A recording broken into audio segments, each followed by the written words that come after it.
expect you to die, Mr. Bond. Hello and welcome back to the channel. If it's your first time here, grab yourself a seat, grab something to drink. If you've been here before, you know where everything is. This is my mate Arnold. He'll be sitting joining us today. Anyway, today I thought we'd have a look at a video by DMarbles. Now, I've looked at one of his before, the physics of water, which was a total fail. In this video, he actually does ask an interesting question, which made a nice surprise. It's buried amongst a lot of dumb, but he does ask an interesting question. Take it away then, DMarbles. Show us what you got today. In the discussion between flat versus globe, we often come across the explanation of gravity. Gravity is the glue, in my opinion, that holds this whole heliocentric model together. Good start, D. Very good start. But another question that I'd like to ask about gravity concerns gravity and our moon. Now, the way that we're taught that gravity works here on Earth is that everything's being attracted to the center of the mass of the Earth. He must have been listening to someone. That's what causes people to walk upside down. D, there is no upside down. There really isn't. There's down towards the centre, no matter where around the sphere you are. But at least you seem to be getting something. Well, let's hope you proceed like this. On the underside of a spinning ball, and that's what causes these trillions of gallons of water to be able to conform to the outward exterior of this spinning ball Earth that we all supposedly live on. Stop saying supposedly. It's fact. Anyway, my question is, it kind of comes in two parts. The way that gravity works here on Earth seems to be different than the way that gravity works out in space. Where did you get that from? Did you just pull that out your ass?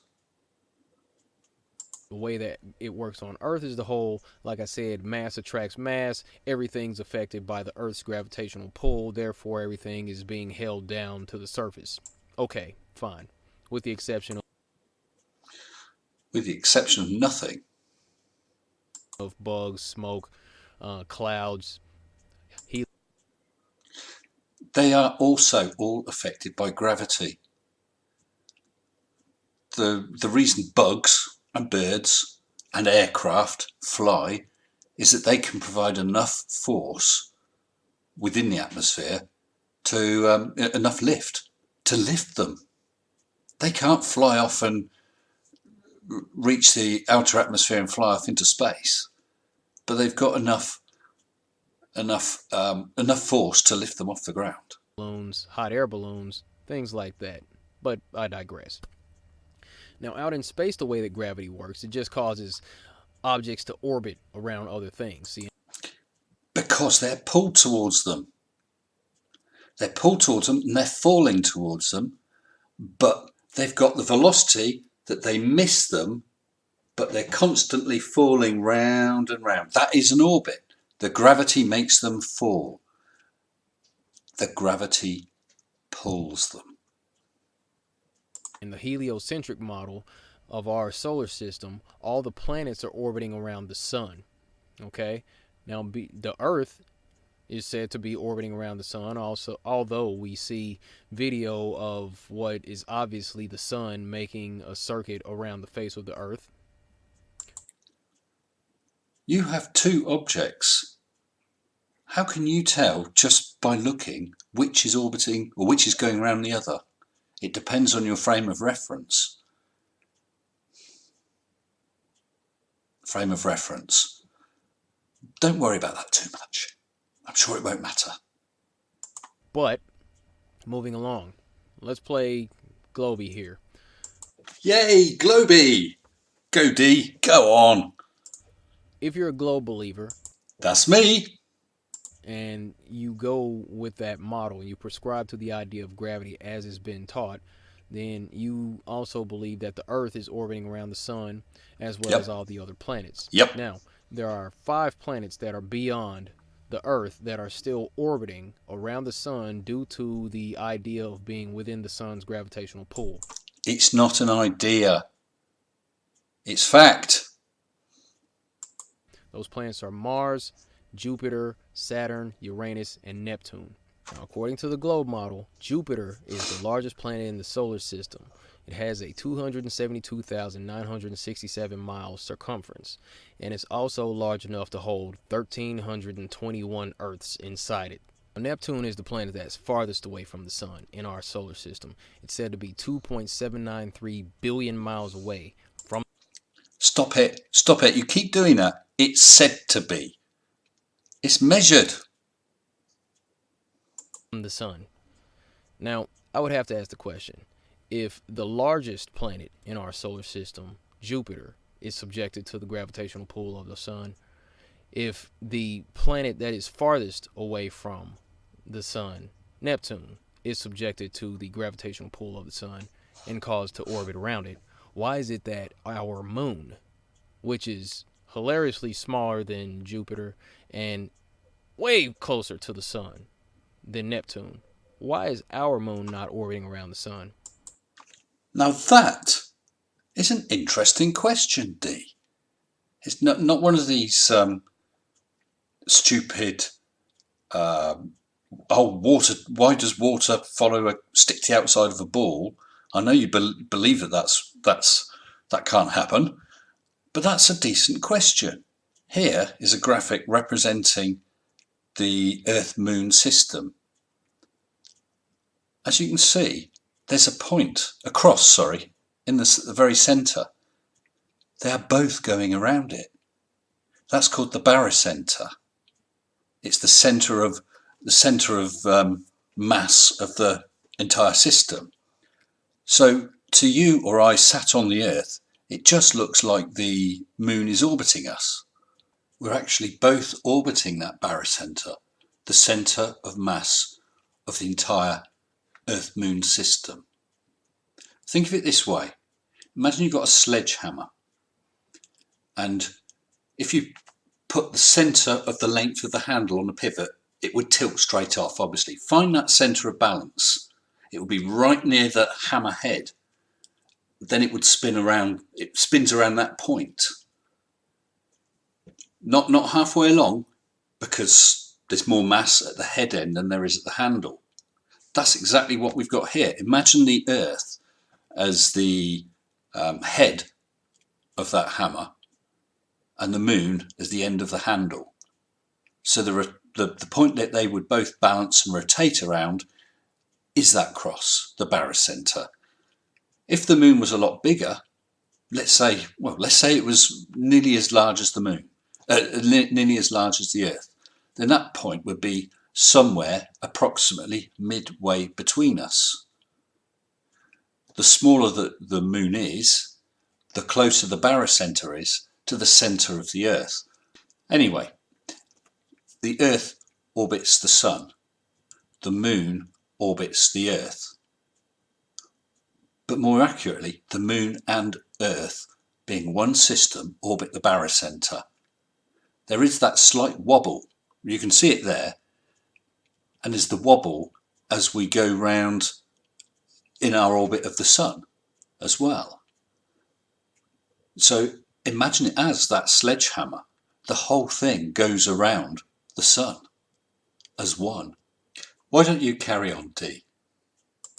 What we understand in the flat earth community, the sun and the moon are what moves here. They make a clockwise circuit around the center, which is known as the North Pole. I even took a trip to Alaska last summer so I could get a time lapse of the sun doing just that. Let me just stop you there a second. You said that the sun and the moon are orbiting or rotating or going round, however you want to put it, the North Pole. Why? There is no large mass there for them to orbit. There is no giant pole with them hanging off wires. Why should they go round in a circle there and not instead a circle somewhere over Albania.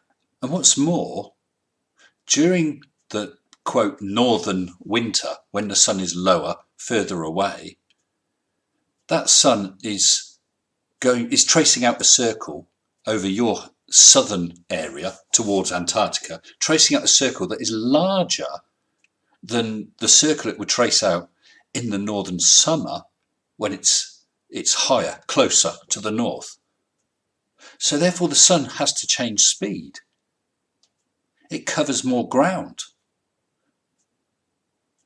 But in reality it doesn't. The sun always moves across the sky at exactly the same speed. There is also the problem that you've got of eclipses. How on earth does the moon get between the sun and the earth to eclipse it? Or the earth get between the sun and the moon to eclipse the moon? All these things are impossible using your model. Now let's go back to you in Alaska. I want to give you 10 out of 10. Absolutely honestly do. 10 out of 10 for getting off your butt, travelling there to do this filming. Sun starts at this orange pole, moves off around the mountains, comes back around this little hill, comes back through the sky, and there it is back at the orange pole. So the entire time, the area where you were stood was in sunlight. How would that be on a flat Earth? On the globe Earth, it's easy. The Earth tilts at 23.4 degrees.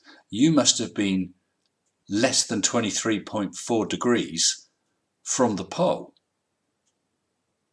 so that the sun never could set. But with a flat Earth, you can't do that. It just doesn't work, does it? Okay, D, why don't we let you just finish off? If we have 5 planets that are much larger and much further away from the sun than our moon, why is it that the moon doesn't orbit around the sun? As always, be good to each other, take care of yourself, and stay flat. Well, that's nice. Be excellent to each other. And party on, dudes!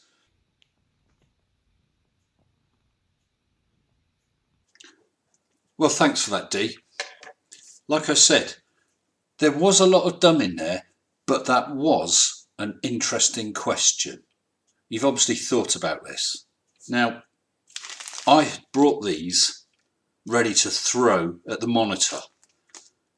But I must admit, with that question, I think you've redeemed yourself. So instead, I'm going to eat it. All my subscribers, thank you very much. Anyone who hasn't, please subscribe. Just hit mini-me down in the corner. The Conspiratar Cheese Awards will be out very soon, so please keep an eye out. And until next time, stay sensible. Shut up and sit down.